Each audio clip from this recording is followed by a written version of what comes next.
Un saludo a todos mis hermanos de Facebook y a todos los que por esta vía nos estamos bendiciendo de todo lo que Dios nos ha dado.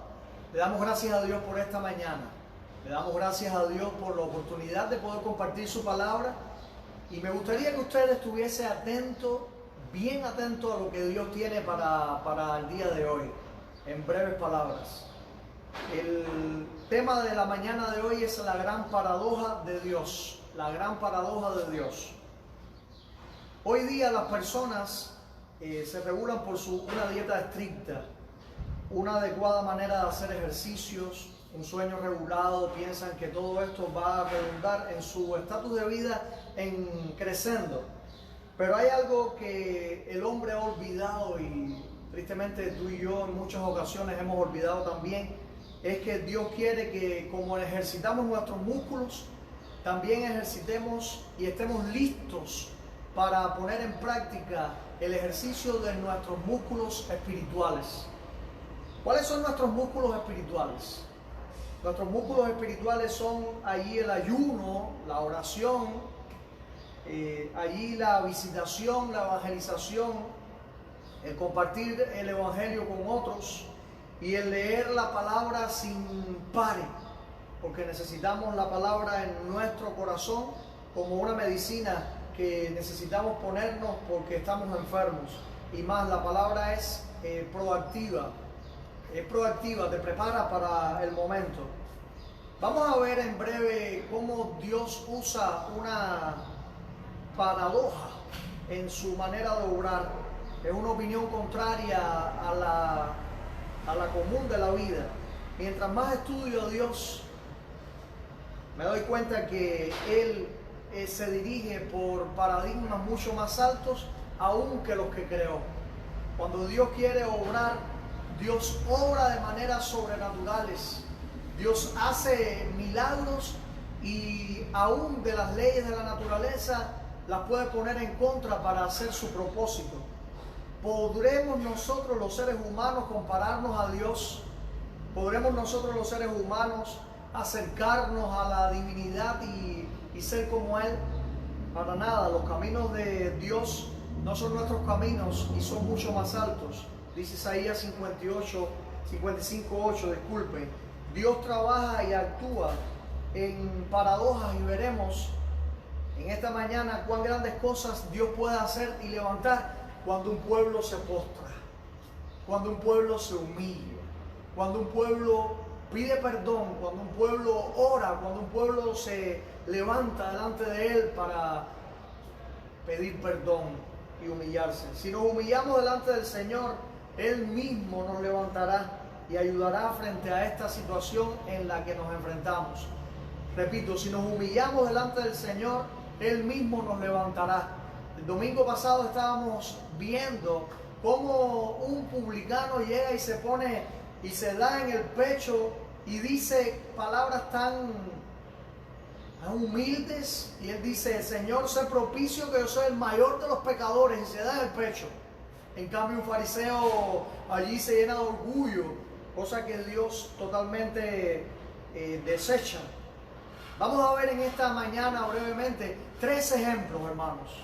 Vamos a aprovechar este pequeño tiempo para ver 3 ejemplos en la Biblia en los cuales Él usa su paradoja, usa su manera de obrar diferente a la nuestra, y no se contenta con un corazón orgulloso, no se concentra con un corazón lleno de esa pasión por dominarlo todo, sino que se contenta con un corazón humilde, y con el humilde y con el pequeño camina.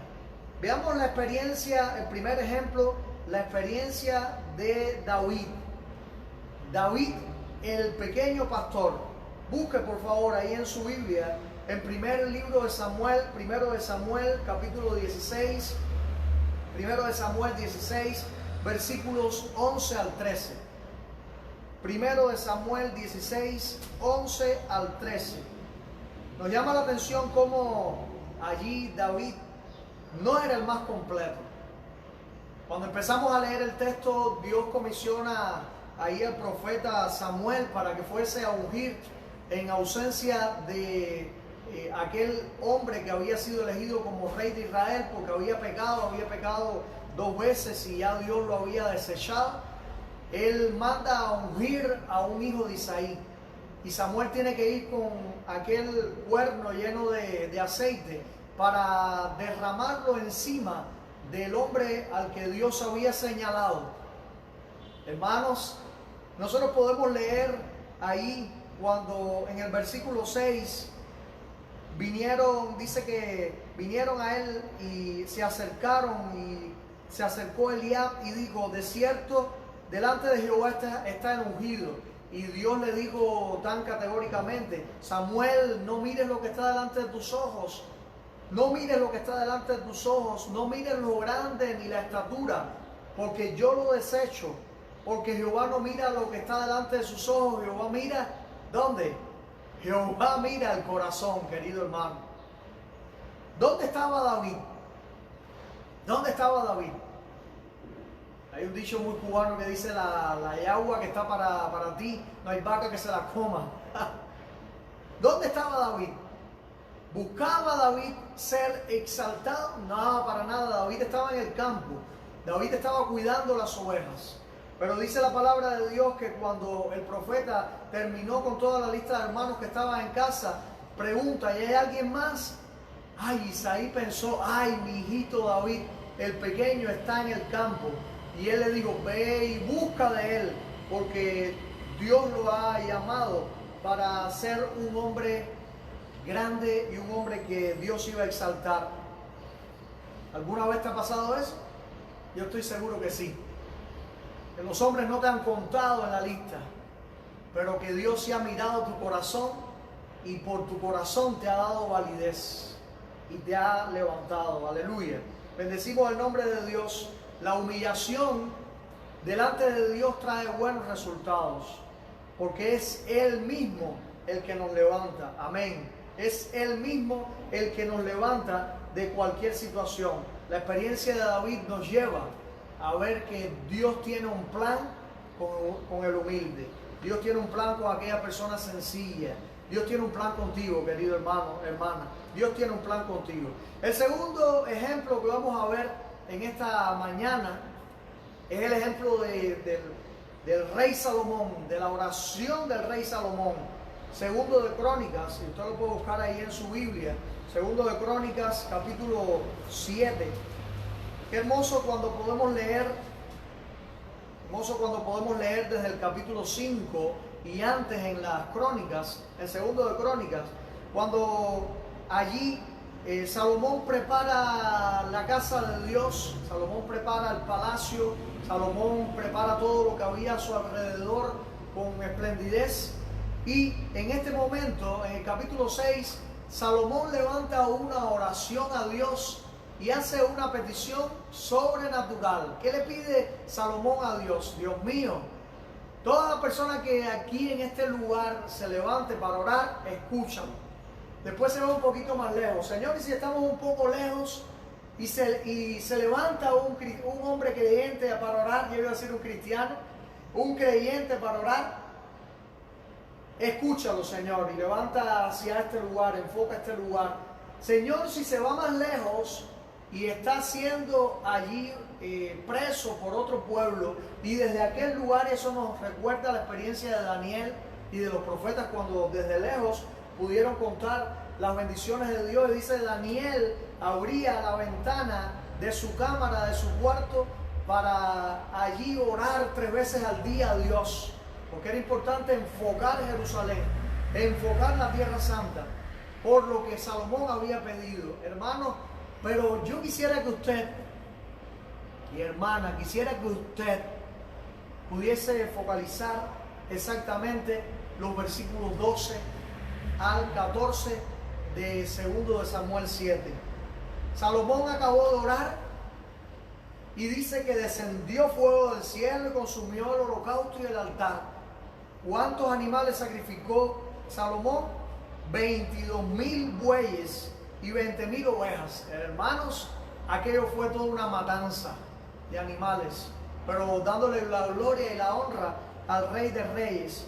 Y dice que después de todo esto, lo que sucedió, Dios terminó hablando con Salomón y terminó hablándole una palabra que es palabra contextual para el día de hoy. Esas son las cosas como Dios trabaja. De esa manera Dios trabaja. ¿Y qué dice la palabra a partir del versículo 12? Y apareció Jehová a Salomón de noche y le dijo: yo he oído tu oración y he elegido para mí este lugar por casa de sacrificio. Si yo cerrare los cielos, atienda hermano, si yo cerrare los cielos para que no haya lluvia, y si mandare a la langosta que consuma la tierra, y si enviare pestilencia a mi pueblo, yo estoy muy claro que todo lo que sucede en nuestro medio, todo lo que sucede en nuestro mundo, lo ha permitido Dios. Dios tiene un plan. Dios tiene un plan, y muchas veces cuando se nos cierran las puertas, nosotros los seres humanos clamamos a Dios, y ese es el momento en que Dios dice: yo tengo el control, yo tengo todo el control. Y dice la palabra de Dios: si yo mismo cierro los cielos, si yo mismo allí, como dice la palabra, si yo mismo mando langostas, si yo mismo permito que pase el pueblo por pestilencia, ¿qué actitud tomar, hermano? ¿Qué actitud tomar? El mismo Dios dice: si después de todo esto que está sucediendo, y sería palabra contextual para el día de hoy, después de todas las muertes que se está viendo, después de todo el dolor en el que estamos viviendo, después de todo lo que estamos haciendo, quedarnos en casa, si se humillara mi pueblo, sobre el cual mi nombre es invocado, y oraren y buscaren mi rostro, y se convirtieren de sus malos caminos, entonces yo iré desde los cielos, perdonaré sus pecados y sanaré su tierra.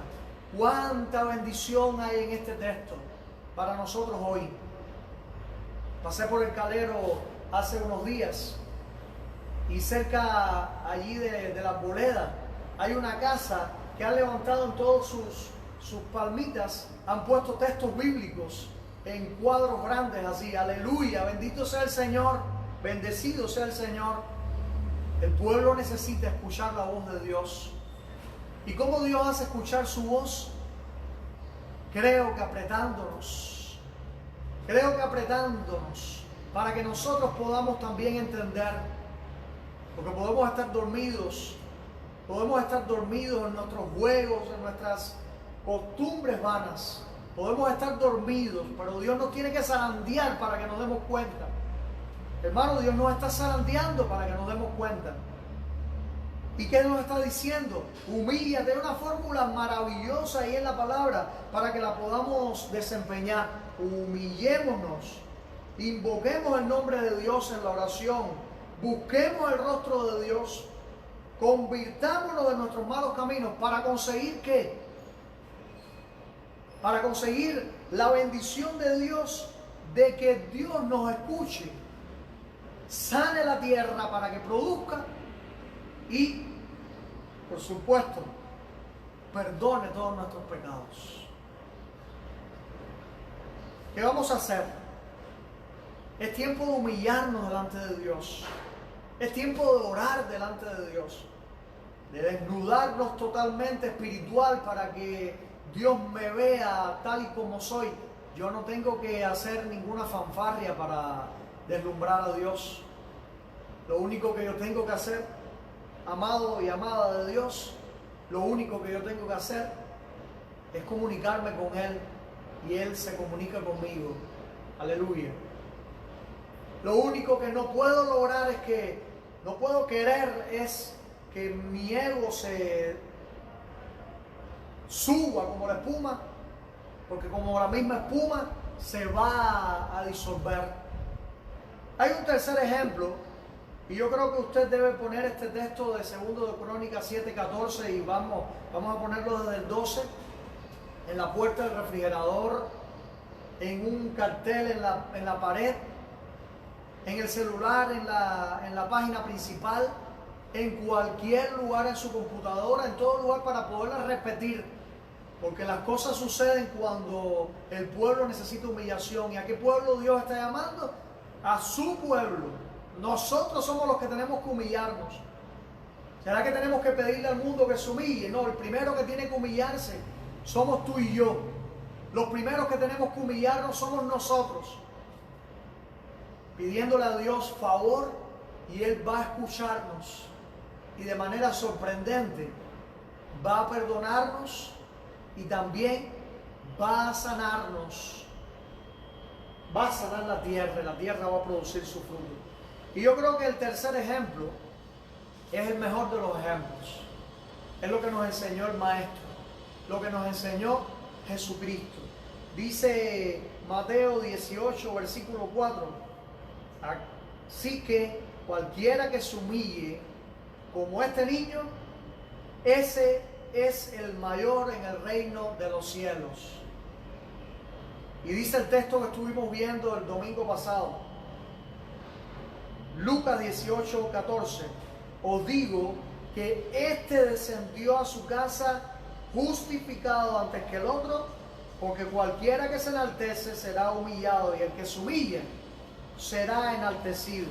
Si alguien enseñó y vivió lo que es humillarse delante de Dios y lo que es la humildad, son muy parecidos, muy cercanos, homólogos en ocasiones, es el Señor. Es el Señor. ¿Delante de quién nos tenemos que humillar? El publicano nos enseñó delante de quién hay que humillarse. Nos tenemos que humillar delante de Dios. Le tenemos que pedir perdón a Dios. Nos tenemos que sumar a un clamor delante de Dios. Jesucristo dice, Filipenses capítulo 2, versículo 8, dice que se humilló a sí mismo, haciéndose obediente hasta la muerte y muerte de cruz. ¿Habrá alguien igual al Señor? ¿Habrá alguien que tenga las mismas características, que actúe de la misma manera? Hermanos, Jesucristo fue superior. Jesucristo nos enseñó cuando ahí en Lucas 14, versículos 7 al 11, observando cómo escogía los primeros asientos en la mesa, refirió a los convidados una parábola, diciéndoles: cuando fueres convidado por alguno a la boda, no te sientes primero en primer lugar, no sea que otro más distinguido que tú, que esté convidado por el dueño, por él, y viniendo el que te convidó a ti y a él, te diga: da lugar a este, y entonces comiences con vergüenza a ocupar el último lugar. Hermano, Jesucristo nos dice en Mateo capítulo 14 que no podemos llegar al primero, como el primero. Tenemos que llegar de primero a una fiesta y tenemos que sentarnos de último, para que el dueño de la casa, el dueño de la fiesta, sea quien nos ponga en el lugar que nos toca. Yo creo que el tiempo se nos ha acabado, pero mi corazón quisiera seguir hablando. Necesitamos humillarnos. Necesitamos humillarnos delante de Dios. Necesitamos poner nuestros humos en el suelo para pedirle perdón a Dios, para invocar el nombre de Dios, para humillarnos y para orar, y Él va a resultar una bendición muy grande a nuestro alrededor. ¿Qué vamos a hacer? ¿Qué vamos a hacer? Vamos a usar la experiencia de David, la respuesta a la oración de Salomón y la enseñanza de Jesús en nuestra vida, para que nuestra vida cambie y no sea nunca más igual. Dios te bendiga, amado, amada de Dios. Este es el tiempo de humillarnos. Dios usa planes mucho más altos. Dios te guarde.